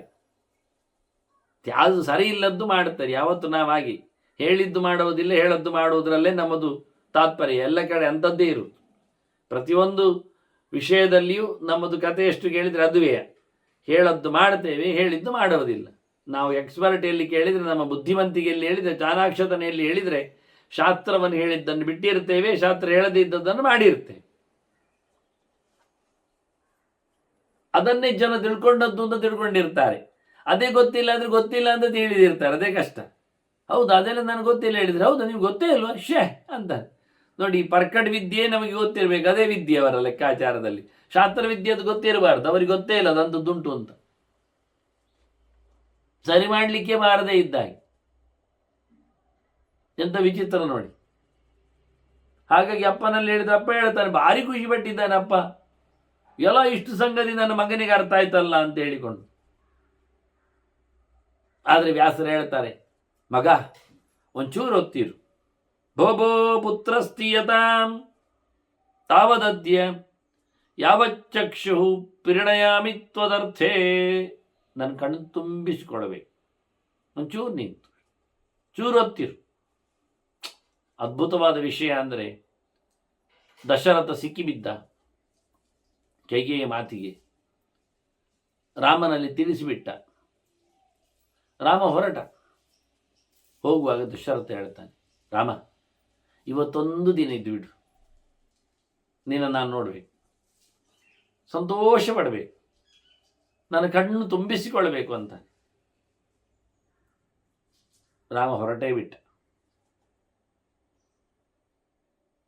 ಹಾಗೆ ವ್ಯಾಸರು ಹೇಳ್ತಾರೆ ಶುಕನ ಹತ್ರ,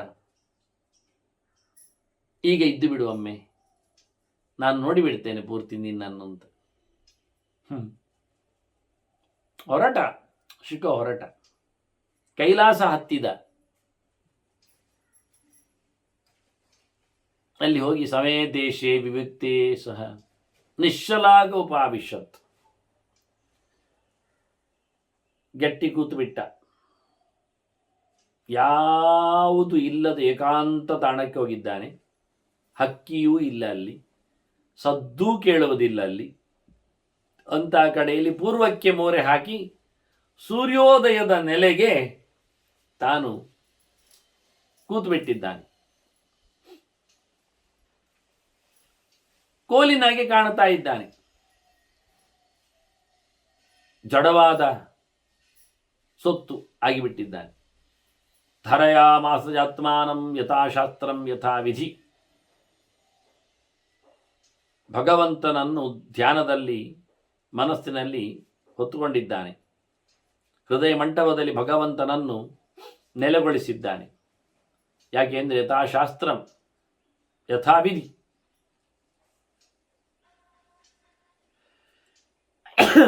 ಶಾಸ್ತ್ರ ಹೇಳಿದಂತೆ ಮಾಡ್ತಾ ಇದ್ದಾನೆ. ನಾನು ಆಗಲೇ ಹೇಳಿದೆ, ನಮಗೆ ಶಾಸ್ತ್ರಗಳು ಬೇಡ. ವೇದ ಪುರಾಣ ಶಾಸ್ತ್ರಗಳು ಪ್ರಧಾನವಾದ ಹಿರಿಯ ಹಳೆಯ ಶಾಸ್ತ್ರಗಳು. ಅದಕ್ಕೆ ಒಪ್ಪುವಂತೆ ಸಾಧನೆಯನ್ನು ಮಾಡಲಿಕ್ಕೆ, ವಿಧಿಯೂ ಸಹ ಅದರಲ್ಲಿ ಹೇಳಿದಾಗೆ ಮಾಡಲಿಕ್ಕೆ. ಶಾಸ್ತ್ರವಿಧಿ ಮುತ್ಸೃಜ್ಯ ವರ್ತತೆ ಕಾಮಕಾರತಃ ಅಂತ ಕೃಷ್ಣ ಹೇಳ್ತಾನೆ. ಹೇಳಿದ ವಿಧಾನವನ್ನು ತಪ್ಪಿಸಿಕೊಂಡು ಬೇರೆ ರೀತಿಯಲ್ಲಿ ನೀವು ಮಾಡಿದರೆ ನೀವು ಸೊನ್ನೆಯನ್ನು ಪಡಿತೀರಿ, ಅನರ್ಥವನ್ನು ಎದುರಿಸ್ತೀರಿ ಅಂದ ಕೃಷ್ಣ. ಲಾಭ ಇಲ್ಲ ಅಷ್ಟೇ ಅಲ್ಲ, ನಷ್ಟವೂ ಇದೆ ಅಂದ. ಇದನ್ನು ನಾವು ಗಮನಿಸಬೇಕಾದ ವಿಷಯ. ನೀವೇ ಯೋಚನೆ ಮಾಡಿ ಹೇಗಿರುತ್ತದೆ ಅಂತ. ಹೆಚ್ಚು ಕಡಿಮೆ ಆದಲ್ಲಿ ಮಿಂದು ಮಾಡಬೇಕಾದಂತಹ ಸ್ನಾನಮೂಲ ಕ್ರಿಯಾಸರ್ವಾಹ ಅಂತ ಬೆಳಿಗ್ಗೆ ಮೀಯಬೇಕು. ಮಿಂದ ಬಳಿಕ ಅಡುಗೆ ತಯಾರಿಸಬೇಕು. ಮತ್ತು ಅದನ್ನು ದೇವರಿಗೆ ಅಂತ ಹೇಳಿಬಿಟ್ಟು ಹಂಚಿ ತಿನ್ನಬೇಕು. ಇಷ್ಟು ವಿಷಯ. ಅದೊಂದು ಬಿಡಿ ಮಾರಾಯರೆ ಹೇಳಿಕೊಂಡು ಚಳಿ ಆಗ್ತದೆ ಅಂತ ಮೀಲಿಲ್ಲ ಅಂತ ಮಾಡಿದರೆ ಉಳಿದ ಎಲ್ಲ ತಯಾರಿ ಮಾಡಿದ್ದು ಊಟ ಮಾಡಲಿಕ್ಕೆ ಬರ್ತದೆ ಎನ್ನುವುದು ಸತ್ಯ. ಆದರೆ ಅದು ದೇವರು ಸ್ವೀಕಾರ ಮಾಡುವುದಿಲ್ಲ ಎನ್ನುವುದು ಅಷ್ಟೇ ಸತ್ಯ. ಹಾಗಿರುವಾಗ ನಾವು ದೇವರ ಎದುರಿಟ್ಟಿದ್ದೇನೆ ಅಂತ ಹೇಳಿಕೊಂಡ್ರೆ ಅದು ಅವಿಧಿ, ವ್ಯರ್ಥ, ಅದು ನಾಟಕ ಆಗ್ತದೆ, ಪ್ರಯೋಜನ ಇಲ್ಲ. ಹಾಗೆ ಆಯಿತು. ಹಾಗೆ ಮಿಂದಿದ್ದೇನೆ ನಾನು. ಮತ್ತೆ ಅದು ನಾನು ಬೆಳಿಗ್ಗೆ ಬೇಗ ಮಿಂದಿದ್ದೇನೆ. ಬೆಳಿಗ್ಗೆ ಬೇಗ ಅಂದರೆ ಹಿಂದಿನ ದಿವಸಕ್ಕೆ ಸೇರ್ತದೆ. ಹಿಂದಿನ ದಿವಸ ಮಿಂದವ ಇವತ್ತು ಮೀಲಿಲ್ಲ ಎನ್ನುವುದು ಸತ್ಯ ತಾನೆ. ಹಾಗೆ ಮಾಡಿ ಏನು ಪ್ರಯೋಜನ ಆಯಿತು?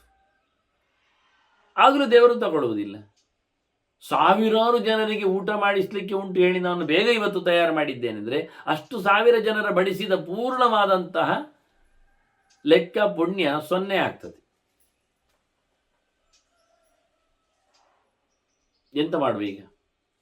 ಇಂಥದ್ದೇ ನಮ್ಮ ಕಥೆಗಳು. ಸಮಯ ತಪ್ಪಿಸಿ ಮಾಡಿದ ಎಲ್ಲ ವ್ಯವಹಾರಗಳು. ಇವತ್ತು ದೇವರು ಸ್ನಾನ ಮಾಡಬೇಕು. ದಿವ್ಯ ಕಲಶ, ಬ್ರಹ್ಮಕಲಶ, 1000 ತಂಬಿಗೆಯ ಮಹಾಭಿಷೇಕ, ಅದು ಒಂದೊಂದಕ್ಕೆ ಸಾವಿರಾರು ರೂಪಾಯಿಗಳ ಸ್ಪಾನ್ಸರ್ಸ್ಗಳು, ಡೋನರ್ಸ್ಗಳು, ದಾನಿಗಳು, ಉದಾರಿಗಳು ಇದ್ದಾರೆ.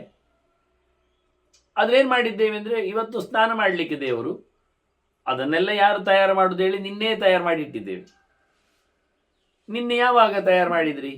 ಅದು ನಿನ್ನೆ ಎಲ್ಲ ರಾತ್ರಿ ನಿದ್ದೆ ಬಿಟ್ಟೆಲ್ಲ ಮಾಡಿದ್ದೆ. ಎಲ್ಲರೂ ಒಟ್ಟು ಸೇರಿ ಎಷ್ಟು ಜನ? ಒಂದು 50-20 ಜನ ಇದ್ದೇವೆ ನಾವು. ಹೌದಾ? ಎಷ್ಟು ಗಂಟೆ ಶುರು ಮಾಡಿದ್ರಿ ಕೆಲಸ? ಮಧ್ಯಾಹ್ನ ಊಟ ಮುಗ್ದ ನಂತರ ಕೆಲಸವೇ ಶುರುವೇ ಅಂತಾರೆ ನೋಡಿ. ಹಿಂದಿನ ದಿವಸ ಊಟ ಮಾಡಿದ ಮಂದಿಗಳು ಗಡದ್ದಾಗಿ ಹೊಟ್ಟೆಯಲ್ಲಿ ಕೊಡಪಾನ ತುಂಬಿಸಿಕೊಂಡವರು ಮತ್ತೆ ಎಲ್ಲ ಸಂಜೆಗೆ ಕಲಶಗಳನ್ನಿಟ್ಟು ಅದರಲ್ಲಿ ನೀರೆಲ್ಲ ತುಂಬಿಸಿ ಮಧ್ಯರಾತ್ರಿ ಆಗುವಾಗ ನಿದ್ದೆ ಕಣ್ಣಿನಲ್ಲಿ ಒಂದರ ಮೇಲೆ ಒಂದು ತುಳುಕೊಂಡು ಹೊಡೆದುಕೊಂಡು ಬೀಳಿಸಿಕೊಂಡು ಒಟ್ಟಾರೆ 1000 ಕೆಲಸ ಮಾಡಿಟ್ಟಿದ್ದಾರೆ.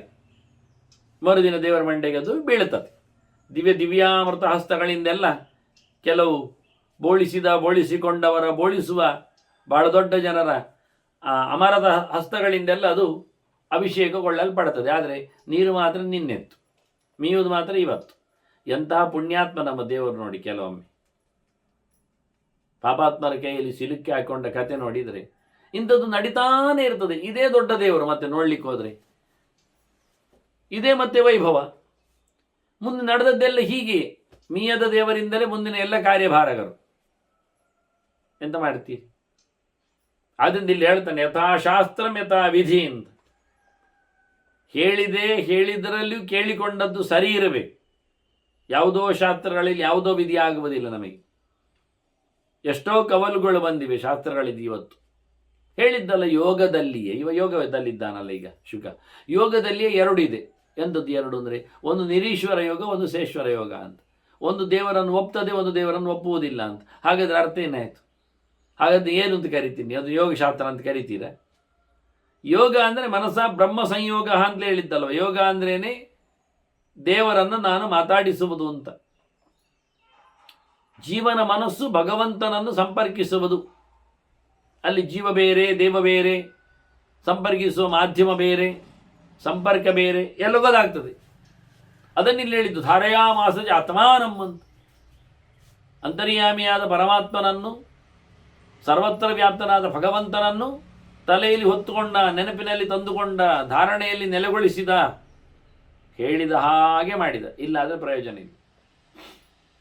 ಅದರ ಒಂದು ಕುರುಹು ಕೊಡ್ತಾರೆ ಅಷ್ಟೆ. ನಮಗೆ ಶುಕಾಚಾರ್ಯರು ಧಾರಣೆ ಮಾಡಲಿಕ್ಕೆ ನಡೆದ ಶಾಸ್ತ್ರೀಯವಾದ ವಿಧಿ ಹೇಗಿತ್ತು ಎನ್ನುವುದಕ್ಕೆ ಒಂದು ಸಣ್ಣ ಕುರುಹು ಕೊಡ್ತಾರೆ. ಅದನ್ನು ನಾನು ತಿಳಿಸಿಕೊಡ್ತೇನೆ. ವಾಸ್ತವವಾಗಿ ಅವನು ಎಲ್ಲಿಂದ ಶುರು ಮಾಡಿದ ಹೇಗೆ ಅಂತ. ಅವನು ಮಾಡಿದ ರೀತಿ ಕೇಳಿಕೊಂಡ್ರೆ, ಧಾರಣೆಯ ಕ್ರಮ ಕೇಳಿಕೊಂಡ್ರೆ, ಪಾದ ಪ್ರಭೃತಿ ಗಾತ್ರೇಶು ಕ್ರಮೇಣ ಕ್ರಮಯೋಗವಿತ್.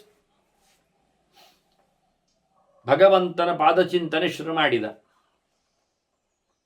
ಪಾತಾಳಮೇತಸ್ಯ ಹಿ ಪಾದ ಮೂಲಂ ಪಠಂತಿ ಪಾರ್ಷ್ಣಿ ಪ್ರಪದೇ ರಸಾತಲಂ ಅಂತ ಹೇಳಿಕೊಂಡು ಭಗವಂತ ಎಲ್ಲಿದ್ದಾನೆ, ಏನಿದ್ದಾನೆ ಅಂತ ನೋಡಿಕೊಳ್ಳಿಕ್ಕೋಸ್ಕರ ಸಂಚಿಂತಯೇದ್ ಭಗವತಶ್ಚರಣಾರವಿಂದಂ ವಜ್ರಾಂಕುಶಧ್ವಜ ಸರೋರುಹ ಲಾಂಛನಾಡ್ಯಂ ಉತ್ತುಂಗ ನಕ್ರ ವಿಲಸನ್ನಗಚಕ್ರ ವಿತ್ತುಂಗ ತುಂಗ ನಗ ಉತ್ತುಂಗ ರಕ್ತ ವಿಲಸನ್ನಗಚಕ್ರವಾಲಂ ಜ್ಯೋತ್ಸ್ನಾಭಿರಾಹತ ಮಹೃದಯಾಂಧಕಾರಂ ಇಚ್ಛೌಚ ನಿಸೃತ ಸರಿತ್ ಪ್ರವರೋದಕೇನ ತೀರ್ಥೇನ ಮೂರ್ತ್ಯದಿ ತೀರ್ಥೇನ ಶಿವಶಿವಭೂತ್ಯಾತುರ್ಮನ ಶಮಲಶೈಲ ನಿಸೃಷ್ಟ ವಜ್ರಂ ಧ್ಯಾಯಚ್ಚಿರಂ ಭಗವತಶ್ಚರಣಾರವಿಂದಂ.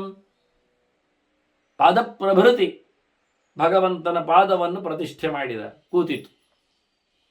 ಅಲ್ಲಿಂದ ಮುಂದಕ್ಕೆ ಅವನ ಜಂಘ, ಅದರ ಮೇಲಕ್ಕೆ ಗುಲುಪ, ಮಣಿಗಂಟು, ಜಾನು, ಊರು, ಕಟಿ, ಉದರ, ಹೃದಯ, ಗ್ರೀವ, ತೋಳು, ವದನ, ನಯನ, ಲಲಾಟ, ಶಿರ, ಹೀಗೆ ಒಂದೊಂದೇ ಅಂಗಗಳನ್ನು ಧ್ಯಾನ ಮಾಡ್ತಾ ಕುಳ್ಳಿರಿಸ್ತಾ ಗಟ್ಟಿ ಮಾಡ್ತಾ ತನ್ನ ಮೈಯಲ್ಲಿನ ಪ್ರತಿಯೊಂದು ಅಂಗಗಳನ್ನು ಮರೆಯುತ್ತಾ ಕಳಚುತ್ತಾ ಸಮಗ್ರವಾಗಿ ಭಗವಂತನ ಪರಿಪೂರ್ಣವಾದ ಚಿಂತನೆಯನ್ನು ಗಟ್ಟಿ ಮಾಡಲಿಕ್ಕೆ ನೋಡಿದ.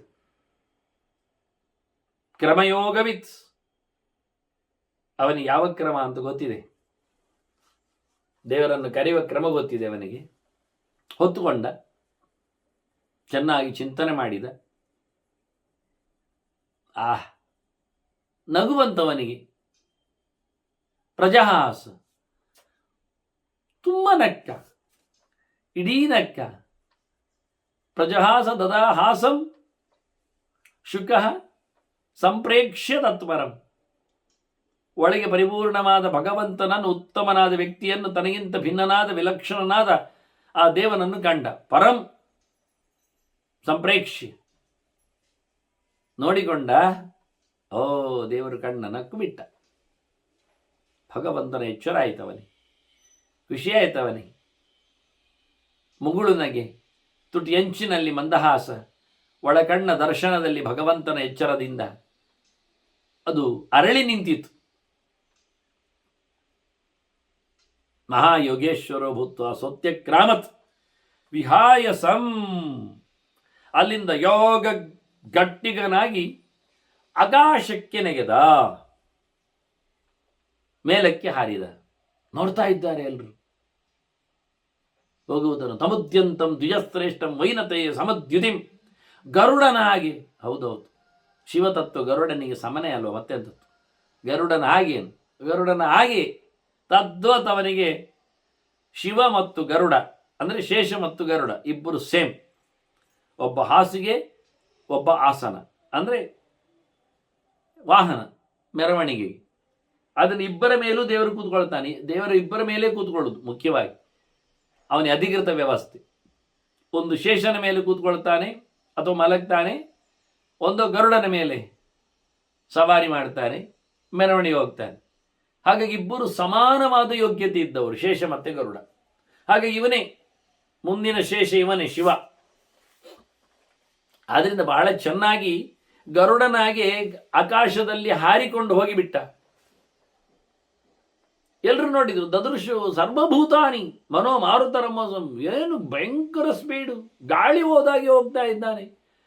ಋಷಿಗಳು, ಗಂಧರ್ವರು, ಅಪ್ಸರೆಯರು ಎಲ್ಲ ನೋಡ್ತಾ ಇದ್ದಾರೆ. ಆಸ್ಥಿತಃ ದಿವ ಮಧ್ವಾನಂ. ಮೇಲಿನ ದಾರಿಗೆ ಹೋಗ್ತಾ ಇದ್ದಾನೆ, ಸರ್ತ ಹೋಗ್ತಾ ಇದ್ದಾನಂತೆ. ಮಂಡೆ ಮೇಲೆ ಕಾಲು ಕೆಳಗೆ. ಅಂದ್ರೆ ಹೋಗುವುದು ಹೇಗೆ ನೋಡಿ. ಕೆಲವೆಲ್ಲ ಚಿತ್ರಗಳಲ್ಲಿ ಯಾರಾದರೂ ಹೋದ್ರೆ ಹಾರಿಕೊಂಡು ಹೋದಾಗೆಲ್ಲ ಅಡ್ಡಕ್ಕೆಲ್ಲ ಹೋಗ್ತಾರೆ, ತೋರಿಸ್ತಾರೆ. ಉದ್ದಕ್ಕೆ ಹೋಗುದು. ಮೇಲಕ್ಕೆ ಹೋಗ್ತಾ ಇದ್ದಾನೆ, ತಲೆ ಮೇಲೆ ಮಾಡಿದ್ದಾನೆ, ಕಾಲು ಕೆಳಗೆ ಮಾಡಿದ್ದಾನೆ. ಪಾವಕಾರ್ಕ ಸಮಪ್ರಭ, ಸೂರ್ಯನಡೆಗೆ ಧಾವಿಸ್ತಾ ಇದ್ದಾನೆ, ಸೂರ್ಯನಾಗೆ ಕಾಣ್ತಾ ಇದ್ದಾನೆ. ಭಯಂಕರ ಬೆಳಕು, ಬೆಂಕಿಯಾಗಿ ಉರಿತಾ ಇದ್ದಾನೆ ದಿವ್ಯ ತೇಜಸ್ಸಿನಲ್ಲಿ. ದೇವತೆಗಳೆಲ್ಲ ಸೇರಿ ಪುಷ್ಪವೃಷ್ಟಿಯನ್ನು ಮಾಡ್ತಾ ಇದ್ದಾರೆ. ಮಲಯ ಪರ್ವತದೆಡೆಗೆ ಸಾಗ್ತಾ ಇದ್ದಾನೆ ಹೋಗುವಾಗ, ಪೂರ್ವೋತ್ತರ ದಾರಿಯಲ್ಲಿ. ಅದು ಉರ್ವಶಿ ಮತ್ತು ಪೂರ್ವಚಿತ್ತಿಯರ ನೆಲೆ ವೀಡಂತೆ ಆ ಪರ್ವತ. ನೋಡಿ, ಯಾರಿಗಾದರೂ ಸಿಕ್ಕಿತು ಇವತ್ತು ಉರ್ವಶಿಯ ಮತ್ತು ಪೂರ್ವಚಿತ್ತಿಯ ಅಡ್ರೆಸ್ ಯಾವುದು ಅಂತ ಇರುವ ತಾಣ ಎಲ್ಲಿ ಕೇಳಿದರೆ ಅದು ಮಲಯ ಪರ್ವತ. ಅಲ್ಲಿ ಹೋಗ್ತಾ ಇದ್ದಾನೆ. ಆಗ ಅವರು ಮಾತಾಡಿಕೊಂಡ್ರಂತೆ, ಇದೆಂತವನು, ಹೇಗೆ ಹೊರಟನು, ಏನು ಕತೆ, ಅಪ್ಪ ಬಿಟ್ರ ಕಥಂ ಪಿತ್ರ ವಿಸರ್ಜಿತ. ಹೇಗೆ ಮಾರ ಇಂಥ ವ್ಯಕ್ತಿಯನ್ನು ಅಪ್ಪ ಕೈಯಾರಿ ಬಿಟ್ಟುಕೊಡುತ್ತಾನೆ ಅಂತ ಇವನಿಗೆ ಕಿವಿ ಕೇಳಿತು ಅವರು ಮಾತಾಡಿಕೊಳ್ಳುವುದು. ಗಮನಿಸಿದ, ಸುತ್ತಲೂ ನೋಡಿದ, ಕಣ್ಣೋಡಿಸಿದ, ಕಣ್ಣಾಡಿಸಿದ. ಎಲ್ಲರೂ ಕೈ ಮುಗಿದುಕೊಂಡು ನಿಂತಿದ್ದಾರೆ. ಕೃತಾಂಜಲಿ ಪುಟ ಸರ್ವಾಹ ನಿರೀಕ್ಷಂತೆ ಸ್ಮ ದೇವತಾ. ಎಲ್ಲ ದೇವತೆಗಳು ಕೈ ಮುಗಿದು ಅರಳುಗಣ್ಣಿನಿಂದ ನೋಡ್ತಾ ಇದ್ದಾರೆ. ಎಲ್ಲಿ ಉಂಟು, ಏನುಂಟು, ಯಾರುಂಟು, ಹೇಗೆ ಉಂಟು ಅಂತ ಹೀಗೆ ನೋಡುವುದು. ಬಿಳಿ ಬಿಳಿ ಎಲ್ಲ ವಿಚಿತ್ರ ಆಗಿದೆ. ಅಬ್ರೂಯಿತಾಸ್ತದಾ ವಾಕ್ಯಂ ಶುಕಃ ಪರಮಧರ್ಮವಿತ್.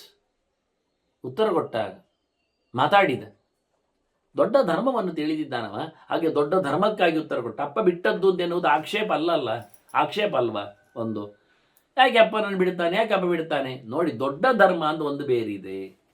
ತಂದೆ ತಾಯಿಗಳನ್ನು ಬಿಡಲಿಕ್ಕೆ ಬರ್ತದೆ ಸಾಧನೆ ಮಾಡಿಕೊಳ್ಳಿಕ್ಕೆ ಹೋದಾಗ. ಹಾಗಾಗಿ ಪರಮಧರ್ಮವಿತ್ತು ಅಂತ ಹೇಳ್ತಾ ಶುಕ ಮಾಡಿದ್ದು ತಪ್ಪಲ್ಲ ಅಂತೇಳಿ ದೇವರ ಧರ್ಮವನ್ನು ತಿಳಿದವನಿಗೆ ಎಲ್ಲವೂ ನಗಣ್ಯ. ಆದ್ರಿಂದ ಹೇಳಿಬಿಡ್ತಾನವ, ಪಿತಾ ಯದ್ಯನುಗಚ್ಚೇನ ಮಾಂ ಕ್ರೋಶಮಾನಃ ಶುಕೇತಿ ವೈ ತಸ್ಯ ಪ್ರತಿವಚೋ ದೇಯಂ ಸರ್ವೇರೈವ ಸಮಾಯಿತೆ. ಅಪ್ಪ ಎಲ್ಲಿಯಾದರೂ ಶುಕ ಅಂತ ಕರೆದು ಬಂದರೆ ನೀವೆಲ್ಲ ಉತ್ತರ ಕೊಡಬೇಕವನಿಗೆ ಹೇಳಿಬಿಟ್ಟು. ಯತರಮೇ ಸ್ನೇಹದಸ್ತರವೇ ವಚನಂ ಕರ್ತು ಮರಾತ. ಇದು ನನ್ನ ಪ್ರೀತಿಯಿಂದ ನೀವು ಮಾಡಬೇಕಾದ ಕೆಲಸ. ಆಯ್ತು. ಒಂದು ಶುಕಸ್ಯ ವಚನಂ ಶ್ರುತ್ವ ದಿಶಃ ಸಲಿಲ ಕಾನನಃ ಸಮುದ್ರ ಸರಿತಃ ಶೈಲಾಹ. ಎಲ್ಲ ಬೆಟ್ಟಗಳು, ಗುಡ್ಡೆಗಳು, ಸಮುದ್ರಗಳು, ನೀರುಗಳು, ನದಿಗಳು, ದಿಕ್ಕುಗಳು ಎಲ್ಲ ಪ್ರತ್ಯೂಜಿಸ್ತಂ ಸಮಯತಃ ಆಯ್ತು ಅಂತ ಹೇಳಿದ್ರು. ಪ್ರತ್ಯೂಜಿಸ್ತಂ ಸಮಾಂತತಃ ಸುತ್ತಮುತ್ತಲು ಆಯ್ತು, ಬಾಡಂ ಆಗಲಿ ಆಯ್ತು ಅಂತ ಹೇಳೋದು ಬಾಡಂ ಅಂತ ಆಯ್ತು. ಪ್ರತಿವಕ್ಷ್ಯಾಮ ನಾವು ಉತ್ತರ ಕೊಡ್ತೇವೆ ಅವನು ಬಂದರೆ ಕೇಳಿದೆ. ಹೀಗೆ ಹೇಳಿಕೊಂಡು ಪ್ರಾತಿಷ್ಠದ ಶುಕಃ ಸಿದ್ಧಿಂ ಹಿತ್ವಾ ಲೋಕಾನ್ ಚತುರ್ವಿಧಾನ್. ಅಂಡಜ, ಸ್ವೇಜ, ಉದ್ಭಿಜ, ಜರಾಯುಜ ಎಲ್ಲ ಪ್ರಕಾರದ ಲೋಕಗಳನ್ನೆಲ್ಲ ತೊರೆದು ಜೀವರಾಶಿಗಳನ್ನೆಲ್ಲ ಬಿಟ್ಟು ಹೊರಟೇ ಬಿಟ್ಟ. ತ್ರಿಗುಣಾತೀತನಿದ್ದಾನೆ, ಸಾತ್ವಿಕ ಗುಣವನ್ನು ಒಂದು ದೃಷ್ಟಿಯಿಂದ ಬದ್ಧಗೊಳಿಸಿದ ಹಾಗೆ ರಾಜಸ ತಾಮಸವಾದ ಎಲ್ಲ ಇನ್ಫ್ಲುಯೆನ್ಸ್ಗಳನ್ನು ಕಳಚಿಕೊಂಡು ಬ್ರಹ್ಮಣಿ ಪ್ರತ್ಯತಿಷ್ಠನ್ಸ ಭಗವಂತನ ಎಚ್ಚರವನ್ನು ಸಂಪಾದನೆ ಮಾಡಿಕೊಂಡು ಪೂರ್ಣವಾಗಿ ಶುಕ ತೆರಳುತ್ತಾ ಇದ್ದಾನೆ. ಸುತ್ತಮುತ್ತಲು ವಿಚಿತ್ರವಾದ ಶಕುನಗಳಾಗಿವೆ. ಉಲ್ಕಾಪಾತ, ದಿಗ್ದಾಹ, ಸಮುದ್ರಕ್ಷೋಭೆ, ಭೂಕಂಪ, ಮರಗಳು ಗೆಲ್ಲುವು ಬೀಳಿಸಿಕೊಂಡವು, ಪರ್ವತಗಳು ತುದಿಗಳನ್ನು ಕಳ್ಕೊಂಡವು. ಇಂದ್ರನೇ ದೊಡ್ಡ ಗಮ್ಮತ್ತಿನಲ್ಲಿ ಸುಂದರವಾದಂತಹ ಸಿಹಿಯಾದ ಪರಿಮಳಯುತವಾದ ಮಳೆಗೆರೆದ. ಆತ ಗಾಳಿಯು ಚೆನ್ನಾಗಿ ಬೀಸಿಕೊಂಡಿದೆ. ಎರಡು ಪರ್ವತಗಳ ನಡುವೆ ಬೆಳ್ಳಿ ಬೆಟ್ಟ ಮತ್ತು ಬಂಗಾರದ ಬೆಟ್ಟ. ಮೇರು ಪರ್ವತ ಬಂಗಾರದ್ದು, ಹಿಮಾಲಯ ಬೆಳ್ಳಿ ಬೆಟ್ಟ ಬಿಳಿ. ಎರಡು ಪರ್ವತಗಳ ನಡೆ ತತ ಪರ್ವತ ಶೃಂಗಾಭ್ಯಾಂ ಸಹಸೈವ ವಿನಿಸೃತ ಮಧ್ಯೆಯಲ್ಲಿ ಸೀಳಿಕೊಂಡು ಹೋಗಿದ್ದಾರೆ. ಎಲ್ಲೋ ಬಂದ ಅಂತ ಹೇಳಿಕೊಂಡು ಎಲ್ಲರೂ ಸಹ ತಡಿಲಿಲ್ಲಲ್ಲ ಪರ್ವತ ಅಂತ ಹೇಳಿಕೊಂಡು ಎಲ್ಲರೂ ಸಾಧು ಸಾಧು ಚೆನ್ನಾಗಿದೆ ಅಂತ ಕೂಗಿದ್ದಾರೆ, ಹೇಳಿದ್ದಾರೆ. ಅತ್ತ ಮತ್ತೆ ಆತ ಪುಷ್ಪವೃಷ್ಟಿ ಗೆರೆದಿದ್ದಾರೆ. ಗಂಗೆಯನ್ನು ಕಂಡಿದ್ದಾನೆ. ಗಂಗೆಯಲ್ಲಿ ಮೀತಾ ಇದ್ದಾರೆ ಎಲ್ಲರೂ. ತಸ್ಯಾ ಕ್ರೀಡಂತಿ ಅಭಿರತಾ, ಅಪ್ಸರೆಯರೆಲ್ಲ ಗಮ್ಮತ್ತು ಮಾಡ್ತಾ ಇದ್ದಾರೆ. ಇವನನ್ನು ನೋಡಿದ್ದಾರೆ. ಶೂನ್ಯಾಕಾರಂ ನಿರಾಕಾರ ಶುಕಂ ದೃಷ್ಟುವ ವಿವಾಸಸ. ಬಟ್ಟೆ ಇಲ್ಲದ ಬೆಡಗಿಯರು ಶುಕರನ್ನು ನೋಡಿ ಏನಾಗಲಿಲ್ಲ, ಅವರಿಗೆ ಗಾಬರಿ ಆಗಲಿಲ್ಲ, ಗಲೀಜಾಗಲಿಲ್ಲ, ನಾಚಿಕೆ ಆಗಲಿಲ್ಲ, ಎಂಥದೋ ಆಗಿರೋದು ಏನೂ ಆಗಲಿಲ್ಲ. ಯಾಕೆಂದರೆ ಅವರಿಗೆ ವಿಕಾರ ಆಗಲಿಲ್ಲ. ಯಾಕೆಂದರೆ ಅವನು ನೋಡಿದ ವ್ಯಕ್ತಿಯಲ್ಲಿ ಏನು ವಿಕಾರವೇ ಇರಲಿಲ್ಲ. ಶೂನ್ಯಾಕಾರಂ ಶುಕಂ ದೃಷ್ಟ ಅಂತ, ಸೊನ್ನೆಯಾಗಿ ನಿಂತ ಏನೂ ಅಲ್ಲದೆ ನಿರ್ಲಿಪ್ತನಾದ ಶುಕರನ್ನು ನೋಡಿದ್ದರಿಂದ ಅವರಿಗೆ ಏನಾಗಲಿಲ್ಲ. ಅಷ್ಟು ನಿರ್ವಿಕಾರನಾದ ಶುಕ ಇದ್ದ ಅಂತ ಹೆಂಗಸರು ಬಟ್ಟೆಯನ್ನು ಕಳಚಿಕೊಂಡು ಕೂತವರು ಸಹ ವಿಕಾರಗೊಳ್ಳದೆ ಮುಜುಗರಗೊಳ್ಳದೆ ಇದ್ದದ್ದು ಎನ್ನುವುದು ಅವನ ಅತ್ಯಂತ ಎತ್ತರದ ಪಕ್ವತೆ ಅಂತ ತೋರಿಸಿಕೊಡ್ತಾ ಇದ್ದಾರೆ. ಹೀಗೆ ಶುಕ ತೆರಳಿದ್ದಾನೆ. ಮುಂದೇನಾಗಿದೆ ಎನ್ನುವುದನ್ನು ಮತ್ತೆ ಕೇಳುವ. ವಂದನೆಗಳೊಂದಿಗೆ ಶ್ರೀಕೃಷ್ಣ ನಾರಾಯಣ ನಾರಾಯಣ ನಾರಾಯಣ.